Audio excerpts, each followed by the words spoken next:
Herkese yeniden salamlar. Keçən hissəmizin sonunda çox böyük bir teoloji ziddiyyətin qapısını aralamışdıq.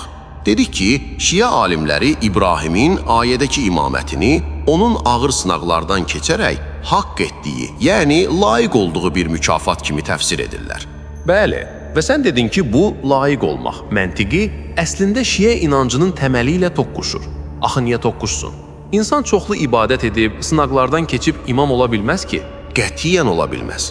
Şia inancına görə imamət insanın cəhdi, əməli və ya ibadəti ilə qazanılan bir şey deyil. O, birbaşa Allahın xüsusi lütfüdür. Bax, Əl-Kuleyni Usulül Kafi kitabında İmam Rızadan belə bir məşhur hədis rəvayət edir. İmam öl dövründə təkdir. O, özü istəmədən və özü bunu qazanmadan imamdır.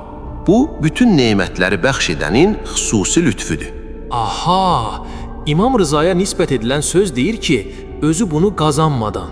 Amma Şeyx Əs-Saduq İbrahim haqqında deyirdi ki, mükafatı layiq olduğu üçün verdi. Bu ki, açıq-aşkar ziddiyyətdir. Bəs digər böyük fəqihlər necə düşünür? Şia məzhəbinin ən böyük sütunlarından olan Şeyx Əl-Mufid Əvailül Məqalət kitabının 64-cü səhifəsində bu sualı birbaşa qoyur. İmamət Allahın bir lütfüdürmü, yoxsa layiq olmaq məsələsidir? Və özü cavab verir. İmamətin təyin edilməsi Allahın bunu imama bir lütf olaraq verməsidir. Yəni Əl-Mufid də qazanılmır lütf edilir deyir. Bəli, və onun məşhur tələbəsi Şərif Əl-Murtəda Əş-Şafi fil-İmamə kitabında bu məntiqi lap zirvəyə daşıyır. O deyir ki, əshabımızdan kimlərinsə imamətin mükafat və layiq olmaq əsasında qazanıldığını iddia etməsi bir mənalı olaraq batildir.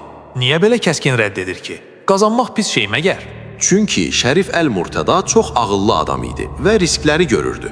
O deyir ki, əgər biz imamətin əməllə, sınaqla qazanıldığını desək, elə bir dövr gələ bilər ki, o dövrdə heç kimin əməli bu səviyyəyə çatmaz.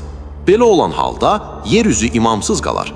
Şia inancında isə yer üzünün bircə an belə imamsız qalması qeyri-mümkündür. Ona görə də Əl-Murtəda məcburdur desin ki, imamət əmələ baxmır. O, uşaqkən peyğəmbər olan İsa və Yəhya kimi doğuşdan gələn ilahi bir lütfdür. Sübhanallah. İndi mənzərə tamamilə dəyişdi. Əgər Şia imaməti əməllə, sınaqla qazanılmırsa, amma Quran deyirsə ki, İbrahim bu məqamı məhz ağır sınaqlardan keçəndən və qocalandan sonra qazandı.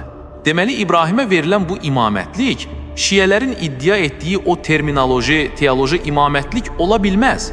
Bunlar tamamilə fərqli anlayışlardır. Mükəmməl məntiqi nəticə. Sən hədəfə tam mərkəzdən vurdun. İbrahimə verilən imamlıqla Şia əqidəsindəki imamlıq arasında uçurum var. Onların tərifləri bir-biri ilə eyni deyil. Yaxşı, əgər Şia imaməti deyilsə, bəs bu nədir?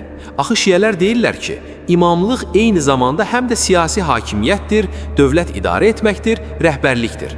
İbrahim Peyğəmbər belə bir siyasi lider, dövlət başçısı oldu mu? Bax, ayədəki imam sözünün əsl mənasını tapmaq üçün məhz bu suala cavab verməliyik. İbrahimin heç vaxt dövlət başçısı olmaması tarixi faktını və Şia alimi Ət-Təbatəbainin bu barədəki etirafını silsiləmizin 3-cü hissəsində müzakirə edəcəyik.